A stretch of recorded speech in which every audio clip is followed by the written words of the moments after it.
Roberto Augusto da Mata. Eu adotei o nome Roberto da Mata como nome de literário, né? O nome de profissional. Eu nasci em Niterói em 1936. A minha família é uma família que veio do Amazonas. Era uma família de classe média, era uma família que tinha uma vida confortável, mas era uma família de funcionários públicos. Meu avô era um aposentado, meu pai e minha mãe nós moramos em Rio Largo, em Alagoas, depois moramos em Maceió, numa casa que não tinha livros e, obviamente, meus pais eram pessoas instruídas, tinham curso primário, papai era advogado, trabalhava numa coletoria federal, mas não era um homem interessado em política, não era um homem interessado em religião, não era um homem interessado em questões, dilemas existenciais, não tinha livro.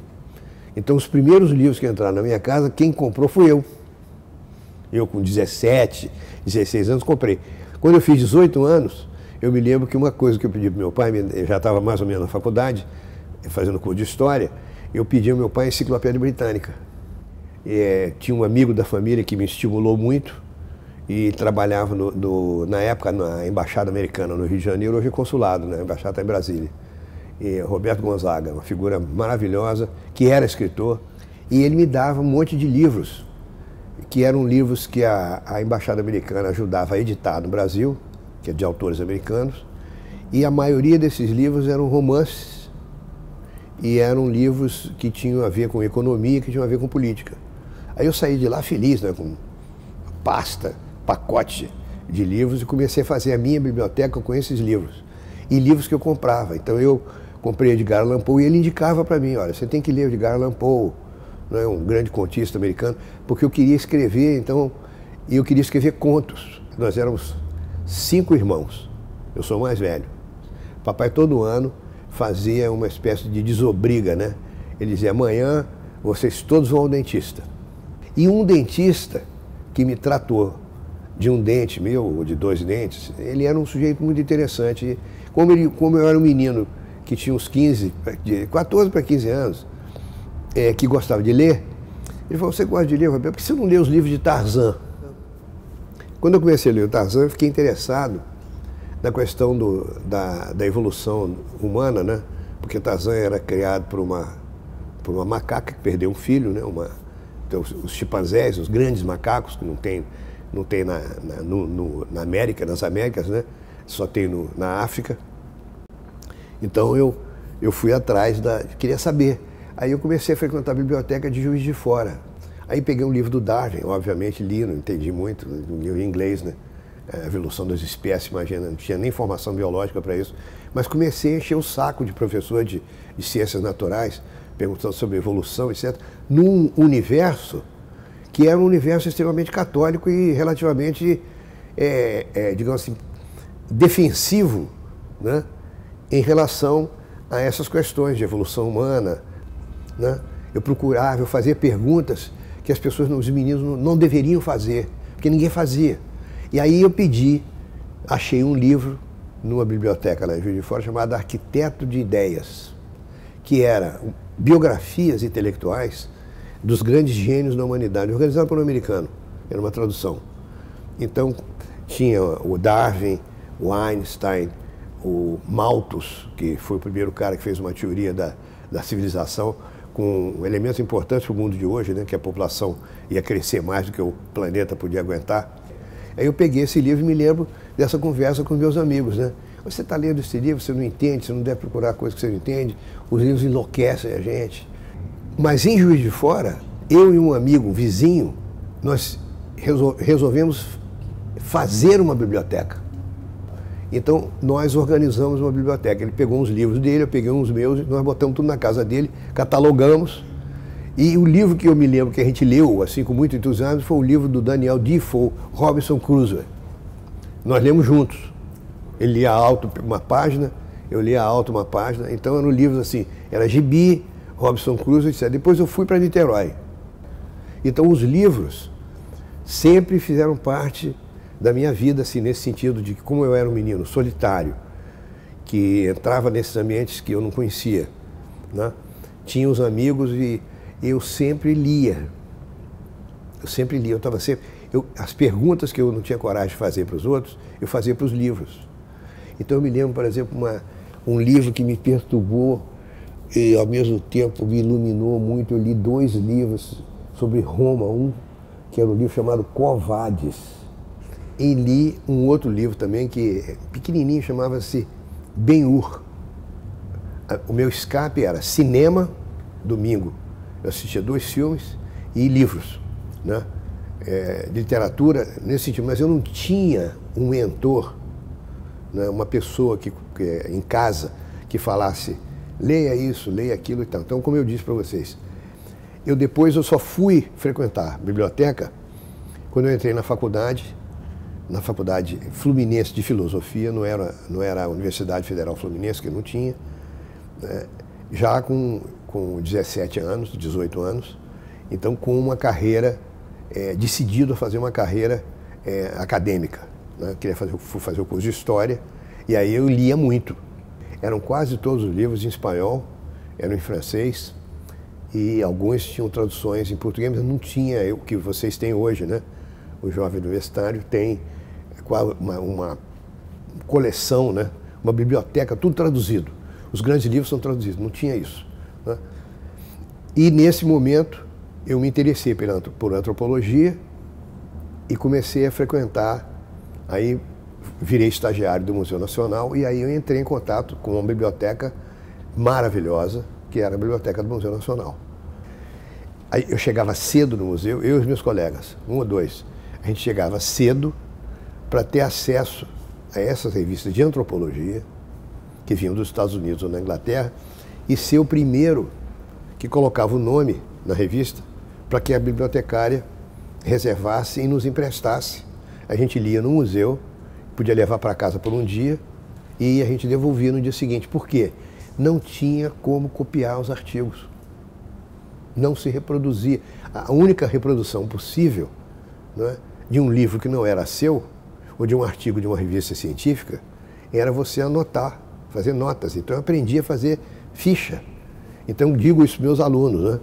Você tem 2 tipos de contato com um livro, ou com uma revista, ou com um jornal. Você tem a leitura, você lê o livro, e o livro é seu, você guardou. Você lê. Agora, tem livros que, além de ler, você estuda. Então, como é que você estuda o livro? Você vai página por página, ou vai nos capítulos que te interessam para o seu trabalho de tese, para o seu trabalho de pesquisa, e você anota os pontos principais, os argumentos principais do autor, e quando você faz isso, você questiona o texto. É uma leitura ativa, porque você está atrás de um problema que você quer resolver no seu trabalho e aquele autor eventualmente vai te ajudar a resolver. Então, a leitura passiva, que é você receber as ideias, né?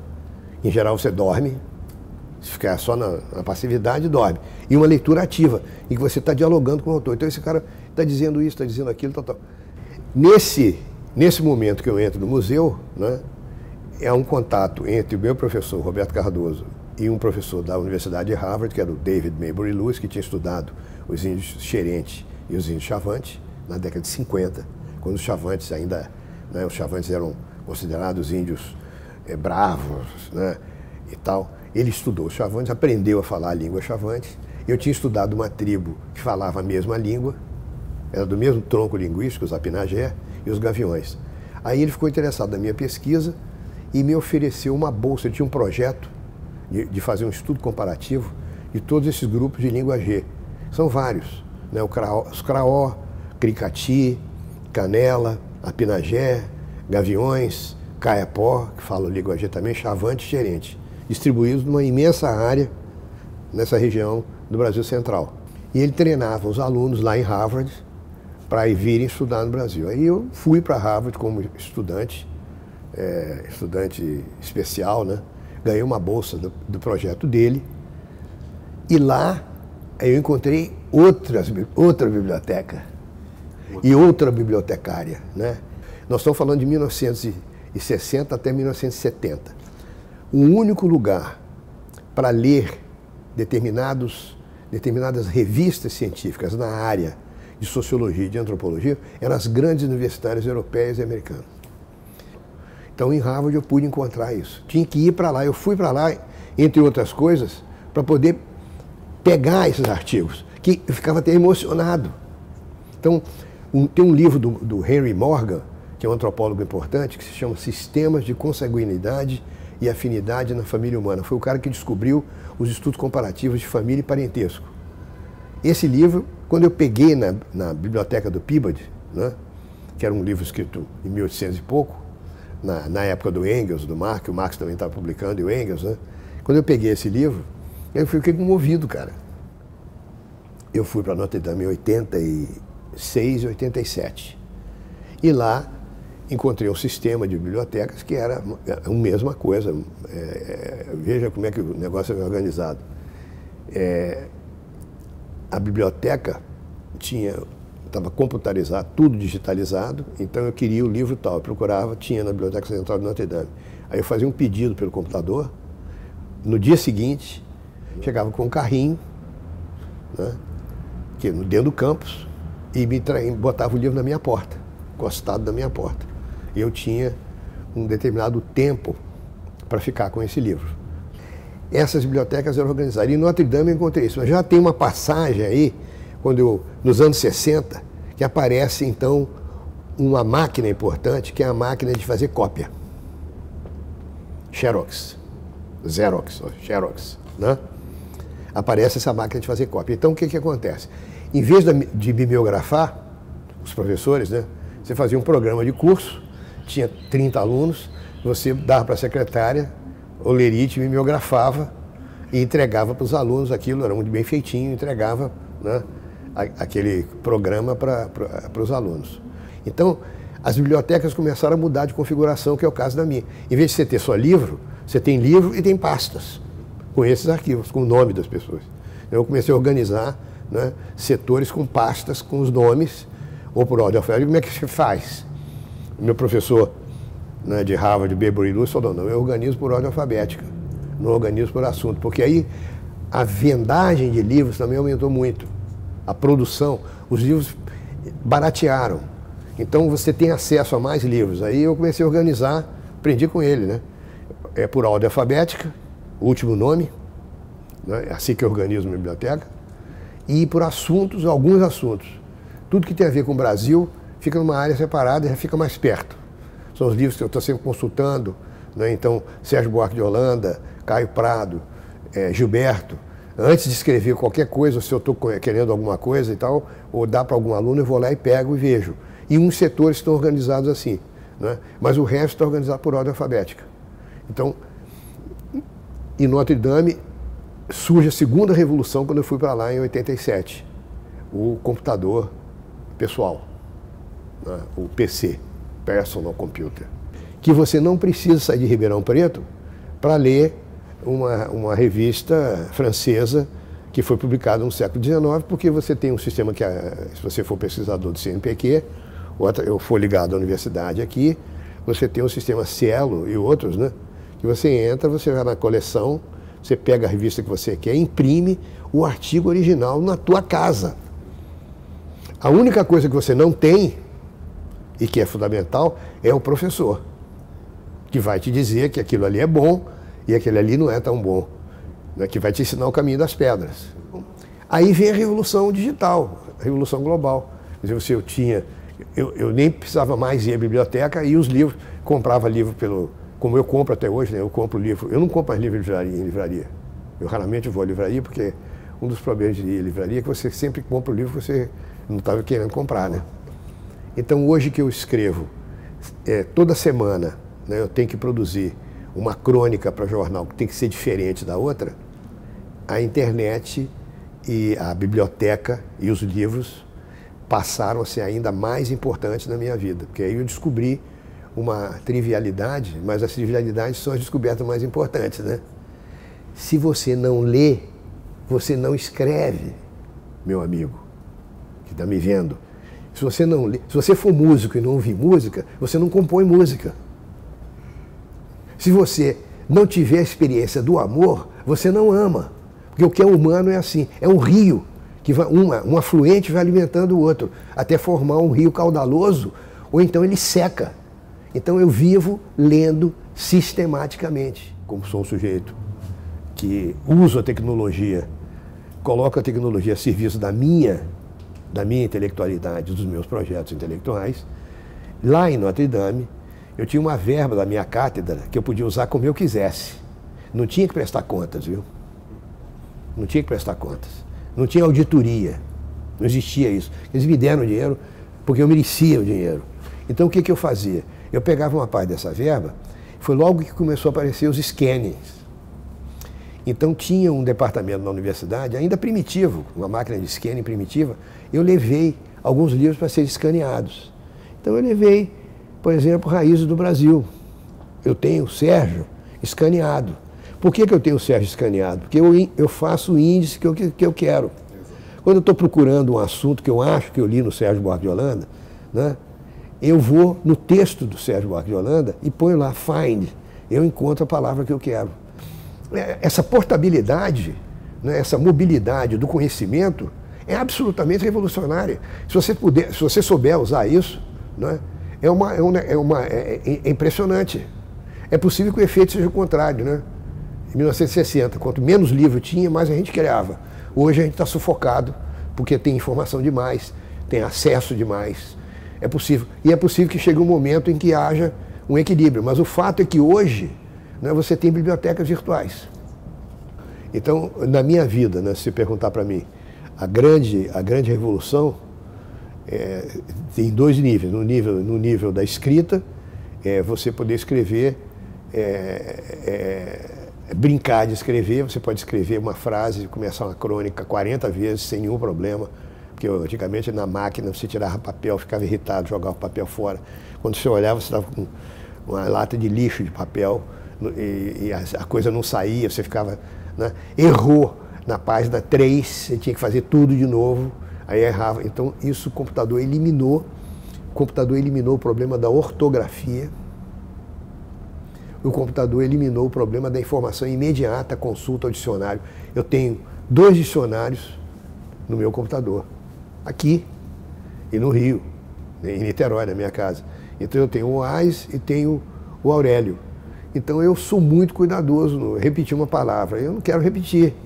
Eu estou preocupado com a escrita, né? Porque hoje eu estou fazendo... A crônica me liberou da escrita acadêmica. Eu estou colocando coisas mais da minha vida. Eu estou inventando histórias, eu invento personagem, inventei um americano, invento um colega, né, dou nome falso, porque tudo isso a literatura permite. Isto é a literatura, né? E aí eu vou, eu recomeço o texto, né, eu tenho a facilidade de mudar o texto, de ver na internet, etc., se eu estou citando certo, se o nome está escrito corretamente, não erro mais essas coisas, não preciso de copy-descarte para... Está errado aqui. Antigamente eu pegava um dicionário e o sentido das palavras. Que as palavras têm peso. E uma descoberta antropológica, né? As palavras têm muito peso, né? Os presidentes americanos, por exemplo, eles não tomam posse nos cargos. Eles são inaugurados. No Brasil, os presidentes tomam posse.